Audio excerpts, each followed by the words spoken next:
A vintage Spitfire valued at over $2 million.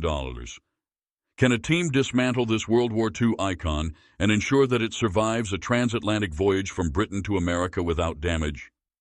Once the journey begins, it will be beyond their control, and there is no doubt that everyone involved will be worried. To succeed, they must shield this precious plane from every jolt and vibration. They need to be incredibly careful that it doesn't tip forward onto its nose. Everything is big, moves quickly, and is made of heavy steel. The last thing anyone wants is to drop it.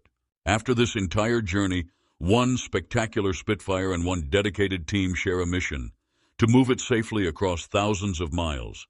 It will be tons of trouble, testing the nerves of those who dare to carry out this monster move. We arrive in Easton, Maryland, USA, a weekend retreat for Washington, D.C.'s elite.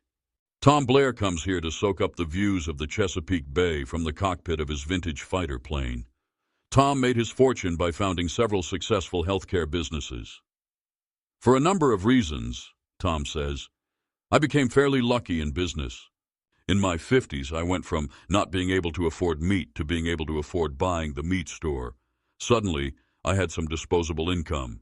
He invests his wealth in restoring vintage cars and aircraft. His multi-million-pound collection includes a rare World War I Tiger Moth, but there's one particular plane he has dreamed of flying since childhood. Like many young boys, I was fascinated by airplanes and built model planes. One day I was looking through a magazine and saw this beautiful aircraft with elliptical wings. It was absolutely stunning. When I saw my first Spitfire, I had the same overwhelming feeling as when I first walked into Westminster Abbey. It was unbelievable. I had chills. From that day on, I knew I had to fly a Spitfire. The Supermarine Spitfire was conceived by British engineers on the eve of World War II as a nimble fighter designed to intercept enemy bombers. Its distinctive elliptical wings provided unrivaled aerodynamics, while its Rolls-Royce Packard Merlin engine packed a powerful punch, enabling it to reach speeds of over 445 miles per hour in combat. More than 20,000 Spitfires were built, and the aircraft played a decisive role in many critical operations, including the invasion of Normandy, a battle in which Tom's own father fought and lost his life. My father was an American serviceman stationed in Great Britain, Tom explains. He started dating a young girl there, and they married in 1943. My mother became pregnant with me. My dad was off in the invasion of Normandy and was killed a couple of weeks before I was born. I've always considered myself at least half British. As a young teenager, I began to understand the significance of the Spitfire in the Battle of Britain and what it meant to the British people. I don't think there's ever been another aircraft in history with such a unique combination of attributes. It's stunning to look at, performs beautifully, and was flown by valiant British fighter pilots who, in 1940, turned the tide and arguably helped save a nation. Today, only 50 airworthy Spitfires remain, and maintaining one costs tens of thousands of pounds each year. In 2003, Tom heard about an old Spitfire in Duxford, Cambridgeshire, that needed some attention. I went over, looked at it, and was in awe. I sat in it and couldn't believe my good fortune. Tom bought the aircraft for over $1 million and invested another $250,000 restoring it to its former glory. Aviation experts John Romaine and Mo Overall led the project. It's awkward to hold, awkward to handle, and very heavy, says John. I don't want to sign it off until it's perfect. Now Tom wants Mo's team to bring the Spitfire home to Easton for him to fly. Transporting this rare and fragile aircraft nearly 4,000 miles from Duxford to Easton, Maryland, will be a difficult operation even for this experienced crew. These machines have increased in value and hold tremendous personal value to their owners, Mo explains. We must consider very carefully how we ship them. Mo weighs the options. They could try to fly the Spitfire across the Atlantic from Duxford to Easton, but it was designed as a short-range fighter. Its fuel tank carries only 85 gallons, not nearly enough to cross an ocean. Another idea, mount the Spitfire on top of an Antonov cargo plane, much like the Soviet space shuttle. The Antonov Tu-25 can piggyback heavy aircraft, but it requires a runway almost 3 miles long to land. Easton's runway is only half that. So Mo's team decides to dismantle the Spitfire and ship it in a cargo container at a cost of $30,000.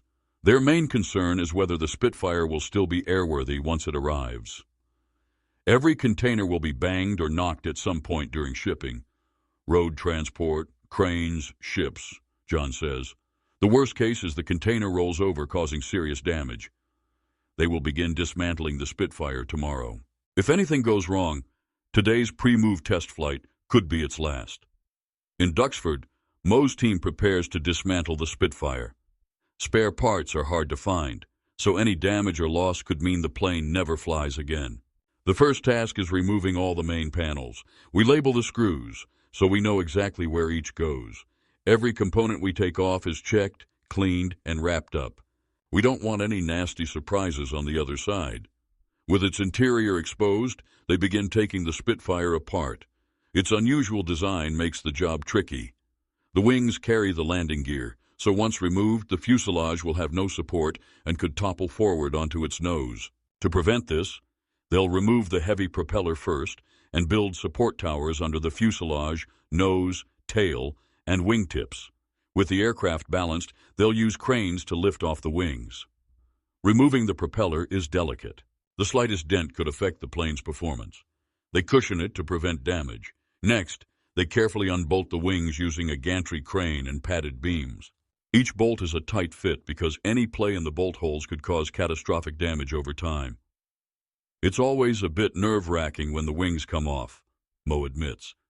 Everything must be perfectly supported because the aircraft is unbalanced without its wings. As the second wing comes free, a special visitor arrives. Jack Forrest, a former Spitfire pilot from World War II.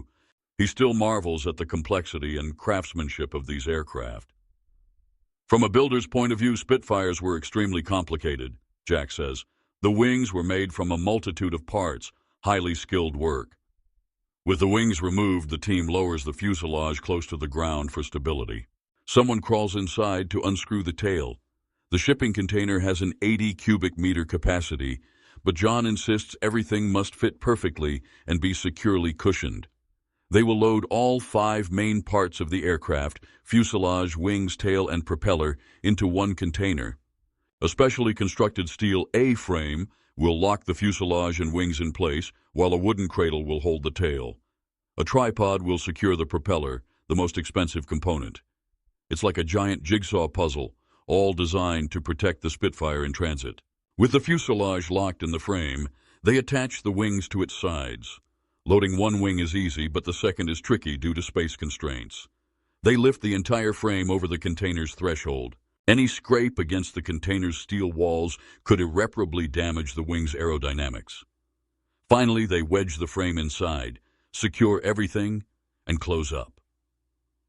The truck is ready to take the Spitfire to Thamesport. John won't see it again until they unload it in Easton. The journey is out of our control. I can guarantee the boys in America will be worried, he says. Across the Atlantic, Tom takes his vintage P-51 Mustang for a spin. The P-51, America's most celebrated fighter, shares many attributes with the Spitfire, including a similar Merlin engine. Tom wants to reacquaint himself with flying a Merlin-powered aircraft before the Spitfire arrives. Ground visibility is limited due to the plane's nose-up position during taxiing, so pilots must S-turn to see ahead. For the first few seconds of takeoff, you're really just flying the engine, Tom says. Back in England, the Spitfire's container is transferred from truck to ship at Thamesport. Operations manager Neil Monroe knows that loading is risky. Mechanical failures can happen. If the container dropped, the bouncing alone could damage the airframe, he says. The vessel faces potential stormy seas on its 10-day voyage. Cargo sometimes goes overboard during rough weather. The team requested below-deck storage for safety, but it's not guaranteed. After 10 days, the Spitfire arrives at Port Virginia, one of America's largest seaports. Joe Harris ensures that the precious cargo is handled carefully. We move everything from auto parts to leather goods from 80 countries and 250 ports, he explains. Docking such a large ship here is challenging. Tugboats and careful communication are required. Finding the Spitfire amid thousands of identical containers is like searching for a needle in a haystack. Joe watches closely as containers are rapidly offloaded. Each box can weigh 20 to 30 tons, and the cranes move quickly. It's dangerous work. Finally, the Spitfire's container appears. The dock workers have no idea what's inside, just that it's valuable. A straddle carrier whisks it away to the yard. Truck driver Maurice collects it for the final 200-mile journey to Easton Airport. In Easton, Tom's ground crew rearranges his collection of 9 other aircraft to make space. With everything set, the Spitfire's container arrives after a 12-day, 4,000-mile journey. They hire a small crane to unload it. The crane operator worries about the load's weight. By tripling the winch capacity, they're able to lift the container. The wind picks up, threatening to sway the load. If the gusts get stronger, the Spitfire could face turbulence before it even leaves the box. Once opened, the team is impressed to find the plane in great shape, no dents or scratches. Mo and John have flown in from the UK to reassemble the Spitfire and ensure it can still fly. This reassembly must be done with care, checking every part. Aligning the wings and tail is critical. The first wing goes on smoothly, but the second proves tricky. The wooden support beams from Duxford were left behind, so they must improvise. With careful adjustments, both wings are attached. They test the landing gear using a hydraulic pump. American parts don't quite fit, so they improvise. Hydraulic fluid powers the gear, everything checks out. The next day, they'll test the engine at full throttle. If all goes well, Tom's Spitfire will soon take to American skies for the first time. It's the big day. Crowds of enthusiasts gather at Tom's hangar. Spitfires are rare in the U.S., and the excitement is palpable. Before test pilot John takes to the air, Mo runs the engine at 3,000 RPM on the ground. They anchor the tail and wedge the wheels. The Spitfire wants to fly, and if it jumps the chocks, it could nose over, causing serious damage. Fortunately, the test is a success. They adjust the ailerons to ensure the aircraft flies straight and level. A simple mallet bend can make all the difference.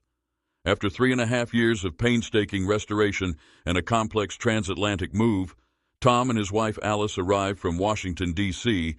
to see the Spitfire ready and waiting. John takes it up for a test flight, checking for vibrations, proper trim, and engine parameters. After 2.5 hours, he lands with a positive report. A minor tweak to the ailerons is needed, but otherwise, it's perfect. For Tom, this is a dream realized. I would never want to be the American who dented a Spitfire. I don't think anyone really owns a Spitfire. You just care for it, for the next generation. It's truly a British national treasure. As Tom takes to the skies in his Spitfire, he recalls the moment he first fell in love with its elegant elliptical wings. Flying this plane is, for him, as momentous as if he had shared lunch with Winston Churchill. It's an absolutely unforgettable experience. Its power, its heritage, and its history, all brought safely across the Atlantic and back to life in American airspace.